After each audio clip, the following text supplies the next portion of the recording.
TV에서 부자들의 이야기를 들어본 적 있으신가요? 성공한 기업가나 유명 인사가 자신의 재산이나 성과를 자랑하는 모습을 보면 우리는 종종 와, 정말 대단하다 라며 감탄하게 됩니다. 그들의 이야기는 때로는 우리에게 큰 동기부여를 주고 꿈을 꾸게 만들기도 하죠. 그런데 만약 이런 자랑을 아주 가까운 친구가 한다면 어떨까요? 예를 들어 오랜만에 만난 친구가 이렇게 말한다고 상상해 보세요. 요즘 집값이 너무 올랐어. 우리 집도 몇 억이 올랐더라. 이번에 차도 새로 바꿨는데 진짜 최고급 모델로 샀어. 처음에는 그래. 잘 되다.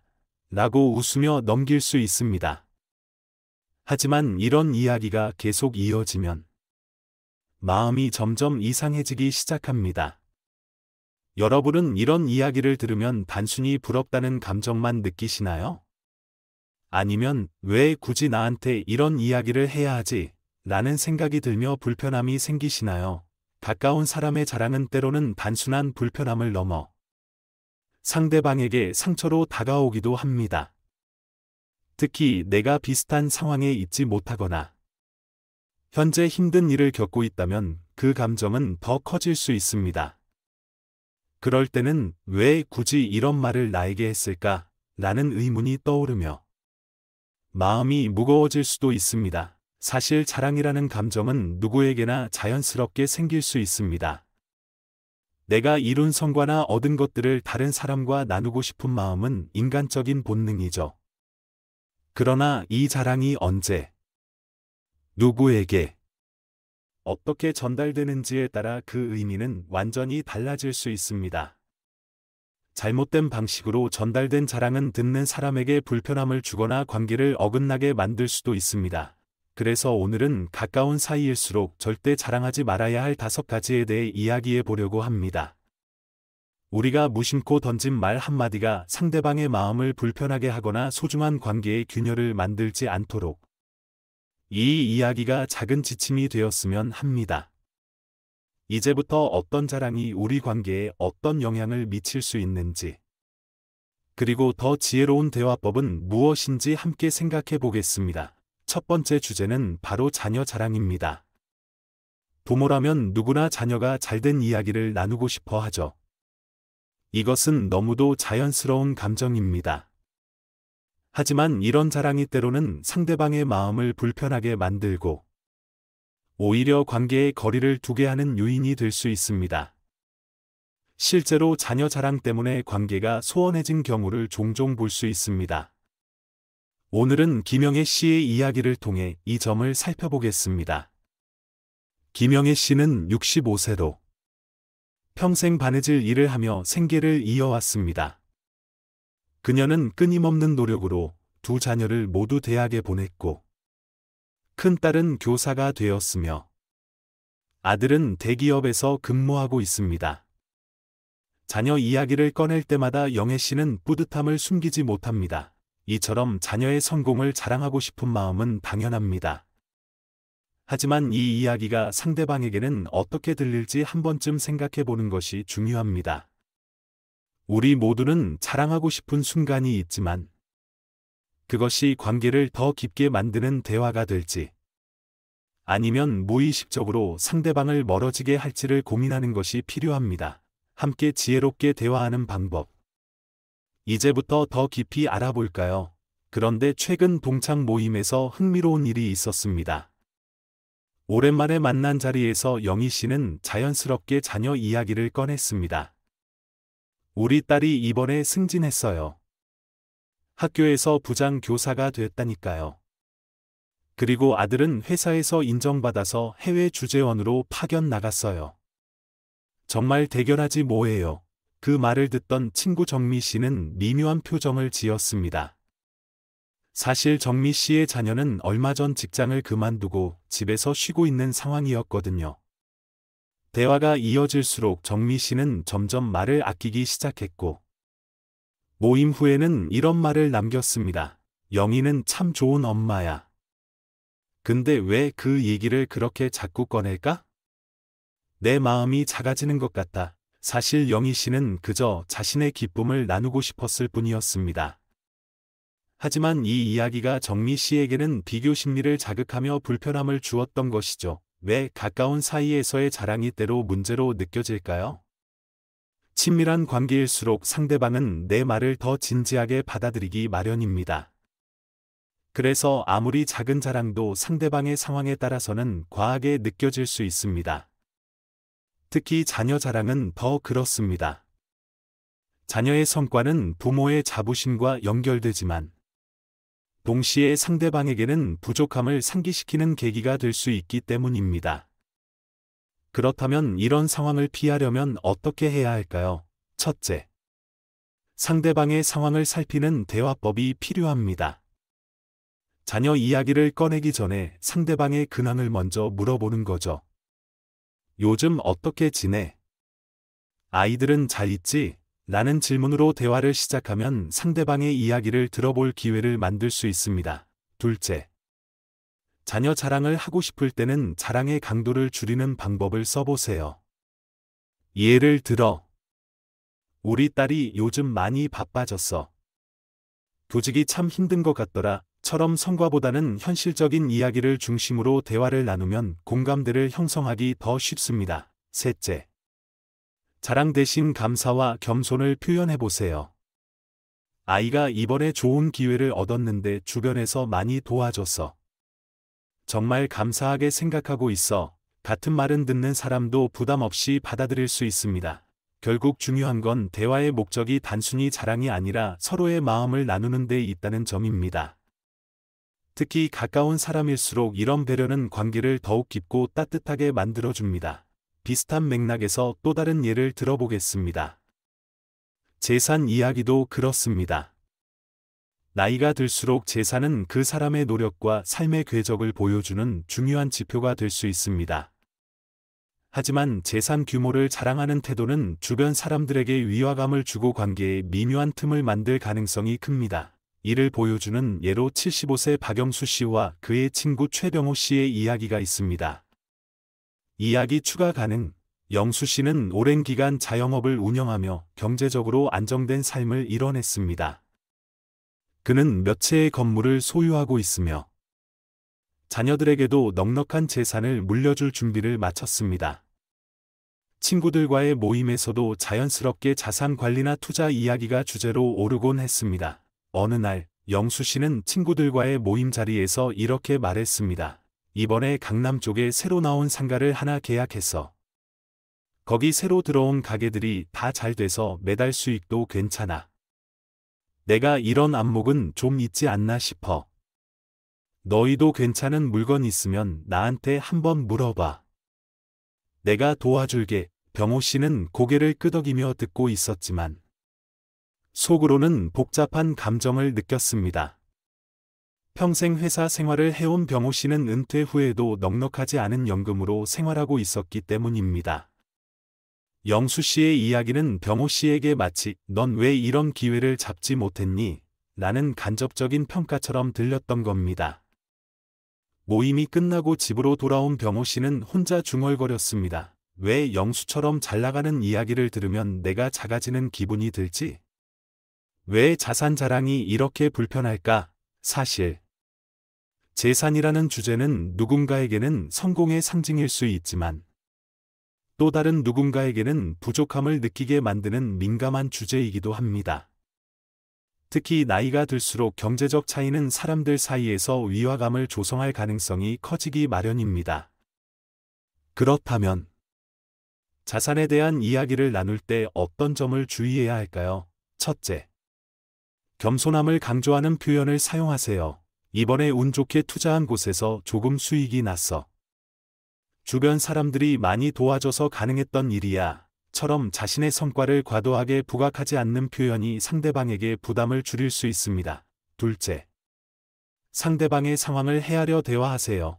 재산 이야기가 불가피하다면 요즘 다들 생활비가 많이 드는데 어떻게 관리하고 계세요? 와 같이 현실적인 주제를 통해 공감대를 형성하는 것이 좋습니다. 셋째, 상대방의 이야기를 먼저 들어보세요. 최근에 어떤 좋은 기회를 발견하셨나요?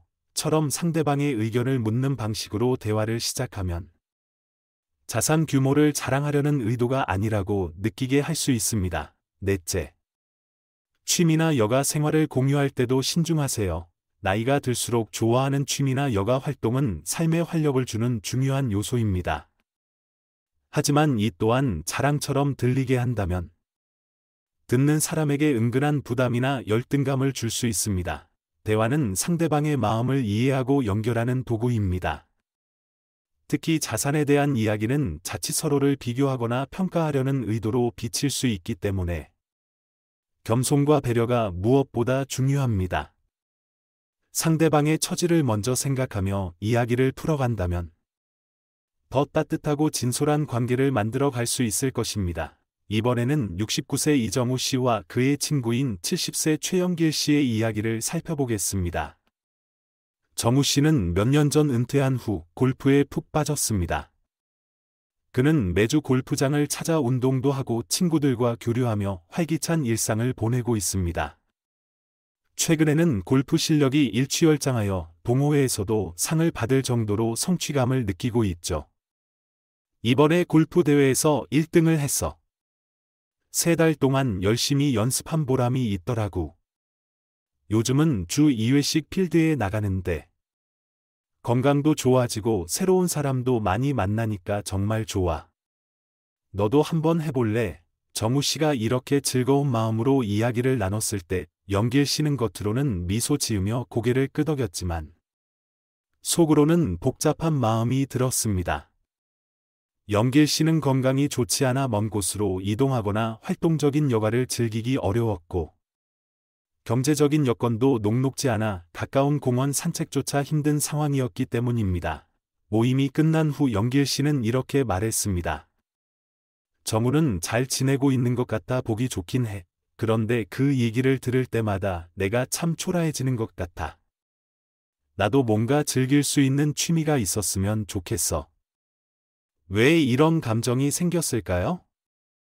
취미와 여가 활동은 개인의 경제적, 신체적 상황에 따라 크게 달라질 수 있습니다. 특히 은퇴 후에는 시간적 여유가 늘어도 건강 문제나 경제적 제약으로 인해 여가를 즐기기 어려운 경우가 많습니다. 이런 상황에서 자신의 취미를 자랑처럼 이야기하면 듣는 사람에게 부담감이나 상실감을 줄 수 있습니다. 그렇다면 취미 이야기를 나눌 때 어떤 점을 주의해야 할까요? 첫째, 자랑 대신 공유의 관점에서 접근해 보세요. 예를 들어, 골프를 하면서 건강이 좀 좋아졌어요. 그런데 요즘은 걷기나 다른 운동도 재미있을 것 같아서 고민 중이에요. 혹시 좋은 운동 추천해 주실 수 있을까요? 라고 말한다면 상대방도 대화에 자연스럽게 참여할 수 있을 겁니다. 둘째, 상대방의 관심사나 상황을 먼저 살펴보세요. 상대방이 좋아하는 활동이 있다면 자신의 이야기를 강조하기보다는 그들의 이야기를 들어보는 것이 좋습니다. 이는 서로에 대한 이해를 높이는 데 도움을 줄 수 있습니다. 셋째, 자신의 즐거움을 이야기할 때는 상대방을 배려하는 태도를 유지하세요. 예를 들어, 운이 좋게 골프를 배우게 됐는데 정말 즐겁더라고요. 다들 자기만의 즐거움이 중요한 것 같아요. 라고 이야기하면 부드러운 분위기를 유지할 수 있습니다. 대화는 서로의 삶을 존중하고 이해하는 과정입니다. 취미 이야기를 나눌 때는 자신의 즐거움을 강조하기보다는 상대방과 공감대를 형성하는 데 초점을 맞추세요. 이렇게 하면 대화는 더 따뜻하고 긍정적인 방향으로 흘러갈 것입니다. 다음으로는 또 다른 예를 살펴보겠습니다. 이번에는 72세 이명환 씨와 그의 친구들 이야기입니다. 명환 씨는 30년 동안 사업을 운영하며 지역에서 성공한 사업가로 이름을 날렸습니다. 특히 50대에는 지역 신문에 인터뷰까지 실리며 많은 이들의 부러움을 샀습니다. 그러나 은퇴 후에도 그는 종종 모임에서 과거의 영광을 떠올리며 이야기를 꺼냈습니다. 내가 그때 얼마나 잘 나갔는지 알아. 그 당시 우리 사업 규모가 지금 기준으로 보면 몇십억은 좋게 됐을걸. 이 이야기를 반복적으로 들은 친구들은 점차 피로감을 느끼기 시작했습니다. 아무리 좋은 기억이라도 지나치게 자주 언급하면 다른 사람들에게는 흥미를 잃게 하고 때로는 부담감이나 지루함을 줄 수 있습니다.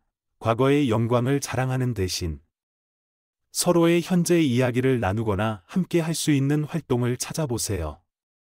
이는 대화를 더욱 풍요롭게 만들고 관계를 더 깊이 이어주는데 큰 도움을 줄 것입니다. 됐어. 그때는 거래처 사장들이 날 만나려고 줄을 섰지. 요즘 사람들은 그때처럼 열심히 하지 않으니까 그렇게 성공 못하는 거야. 명한 씨의 이야기를 들은 친구들은 처음에는 신기해하며 축하했습니다.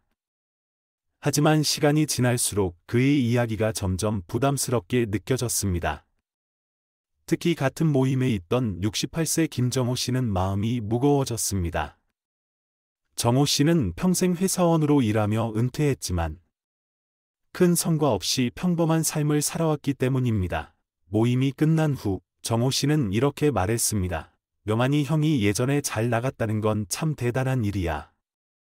그런데 그 얘기를 들을 때마다 내가 너무 평범하게 살아온 것 같아서 괜히 주눅이 들어. 나도 한때는 나름 열심히 살았는데 뭐가 부족했던 건지 싶더라고. 과거의 영광을 자랑하는 말이 불편할까요? 물론 과거의 성공은 현재의 자신을 설명해주는 중요한 요소일 수 있습니다. 하지만 그것이 다른 사람들에게 비교와 자책을 불러일으킬 수도 있습니다. 특히 나이가 들수록 현재의 삶이 더 중요하게 여겨지는데 과거에 머무른 이야기는 듣는 이에게 나는 지금의 나로는 부족하다는 느낌을 줄 수 있습니다. 그렇다면 과거 이야기를 어떻게 나누는 것이 좋을까요? 첫째, 회상의 현재를 연결하세요. 예를 들어, 예전에 사업을 하며 참 재미있게 살았는데 지금은 소소하게 텃밭 가꾸며 행복을 찾고 있어요. 라고 이야기한다면 훨씬 따뜻한 분위기를 만들 수 있습니다. 과거를 자랑하기보다 현재의 작은 행복을 함께 나누는 것이 대화의 중심이 됩니다. 둘째, 교훈과 배려를 담아 표현하세요. 그땐 참 열심히 했는데 지금 생각하면 지나치게 욕심을 냈던 것 같아. 지금은 마음을 더 편히 가지려고 노력 중이에요. 같은 말은 상대방에게 부담을 주지 않습니다. 과거의 교훈을 담아 나눌 때 듣는 이는 오히려 공감과 위로를 느낄 수 있습니다. 셋째, 상대방의 이야기에 공감하며 대화를 이어가세요. 상대방도 과거에 빛나는 순간이 있었을 수 있습니다. 그럼 당신은 그 시절에 어떤 일을 하셨나요? 라고 물으며 이야기를 공유하면 더욱 깊이 있는 대화가 됩니다. 상대방의 경험을 존중하고 함께 나누는 자세가 중요합니다. 삶은 과거보다 현재가 더 중요합니다. 과거의 이야기는 자신을 돌아보는 데 의미가 있지만 타인에게는 현재를 살아가는 모습이 더 매력적으로 다가옵니다. 과거를 나누더라도 상대방이 편안함을 느끼고 함께 공감할 수 있는 방향으로 대화를 이어가야 합니다. 오늘은 자랑이 아닌 공감과 배려를 중심으로 한 대화의 중요성을 이야기해 보았습니다. 어쩌면 누구나 자랑하고 싶은 마음은 있겠지만 진정한 관계는 자랑이 아닌 소통과 공감에서 시작된다는 것을 기억하세요. 여러분은 어떤 이야기를 나누고 싶으신가요? 댓글로 여러분의 생각을 들려주세요. 그럼 저는 더 유익한 이야기로 다시 찾아뵙겠습니다. 감사합니다.